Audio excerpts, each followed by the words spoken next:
Welcome to How to Solve. For today's video, I'm going to show you how to add more than one photo on one story on Instagram. So make sure your Instagram application is already updated.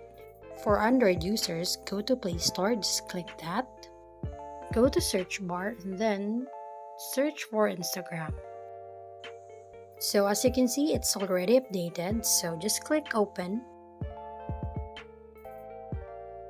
And at the very bottom, you will see your picture. Just click that because that's your profile.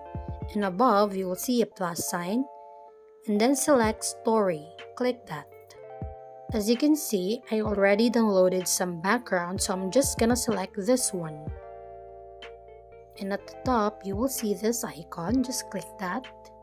For Android users, just click that plus sign so you can add multiple pictures.